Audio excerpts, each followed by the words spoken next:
Les Illuminati, vous connaissez, vous vous demandez s'ils existent ou ils n'existent pas. En tout cas, ils ont existé et à la fin de cet épisode, ça n'aura plus aucun secret pour vous. A tout de suite.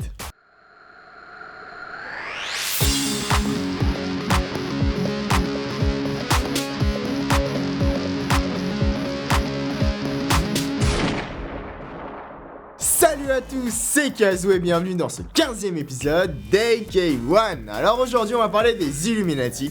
Et si vous tapez ça sur Google, vous allez tomber sur des résultats assez ouf. Par exemple, selon le site Nouvel Ordre Mondial, Warren Buffett, Obama, mais aussi Merkel ou Poutine font partie des Illuminati qui auraient créé et testé une sorte d'arme Tesla qui irradie les étoiles et donc qui les dévore. Mais il y a encore mieux, selon le site stopmensonge.com, une branche des Illuminati, les Gnostiques, seraient les descendants directs de l'école des secrets égyptienne. Alors ils protègent les secrets transmis par les descendants de l'Atlantis, et un des secrets c'est que les aliens auraient débarqué sur Terre, et c'est de là que viennent les trois grandes religions monothéistes. Alors j'aurais pas pu faire mieux, je pense qu'ils ont pas mal pris de trucs chelous quand même. Par exemple les épisodes que j'ai fait sur les drogues, je pense qu'ils ont dû tout tester. Bref, il faut revenir au titre, la vraie histoire des Illuminati. Alors une société secrète appelée Illuminati a existé au XVIIIe siècle. Elle a été fondée par Adam Weishaupt en 1776 en Allemagne, plus précisément en Bavière à Ingolstadt. À ce moment-là, Adam avait 28 ans et il était professeur de droit canon. Alors c'est pas lui qui contrôlait les canons, puisque le droit canon, c'est tout ce qui est en rapport avec les lois et les règlements de l'église catho. Avant ça, il a étudié dans des écoles jésuites. Alors les jésuites, c'est une branche du catholicisme qui nécessite une très longue formation où en plus du catéchisme, il y a plein d'autres enseignements comme les sciences ou la philosophie. Par exemple, le pape actuel, François, c'est un jésuite. Avec ce parcours, on se dit que les Illuminati, c'est encore une secte catho.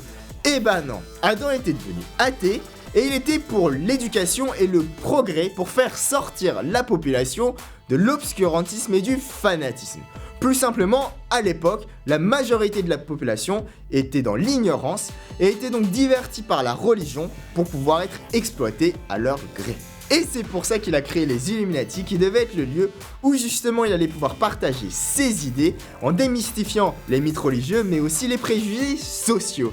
Et oui, à l'époque, AK1 n'existait pas. Il va donc recruter dans la franc-maçonnerie et les universités, mais lui, ceux qu'il recherche, c'est des jeunes étudiants qui deviendront les élites de demain. Comme ça, il pourra les éclairer et pourront changer la société en profondeur dans 30 ans. Mais ça va être un échec. En 4 ans, il arrive à recruter qu'une dizaine de membres, mais en 1780, un nouveau membre, Adolf von Nigge, va recruter en quelques mois plusieurs centaines de membres en Bavière, mais aussi dans toute l'Allemagne. Et les nouvelles recrues sont surtout des francs-maçons, déjà établis et qui ont chacun réussi dans leur domaine.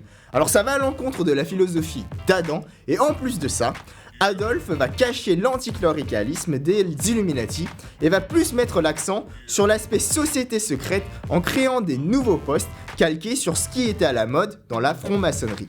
Du coup, il va y avoir deux classes au sein des Illuminati. La première, celle d'Adam, va compter en 1781 196 membres, alors que celle d'Adolf, au même moment, va compter 575 membres.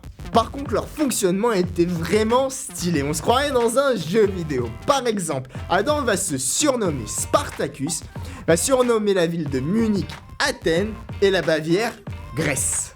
Et les initiations pour monter en grade étaient pas mal non plus. Par exemple, pour passer au 8e grade, le chevalier écossais devait répéter devant une reproduction de Jésus « Ne plie plus jamais un genou devant celui qui est un homme comme toi ».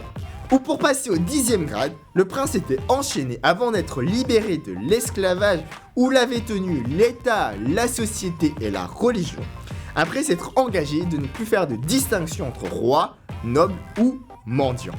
On est d'accord qu'autant de bon sens gêne pas mal d'individus et c'est justement ce qui va précipiter leur chute. Dès 1782, leur infiltration au sein de la franc-maçonnerie va être dénoncée et en 1785, le duc de Bavière va interdire l'ordre, dévoiler la liste des membres et ordonner leur arrestation. Du coup, l'ordre va continuer à exister après, mais sous forme de petits groupes répartis dans l'Europe. Bref, vous voyez qu'ils étaient pas si méchants ces Illuminati, et à quel point ils sont différents des pseudo-Illuminati qu'on imagine aujourd'hui. Alors j'espère que cet épisode vous aura plu. On se retrouve très vite pour un nouvel épisode sur la DMT, diméthyltryptamine. C'est une drogue avec l'ayahuasca. On va parler de ces deux drogues qui ont un rapport avec une expérience de mort imminente. Alors pour ne rien rater aux prochaines sorties, n'oubliez pas de vous abonner. Suivez-moi sur Facebook, Twitter ou Instagram.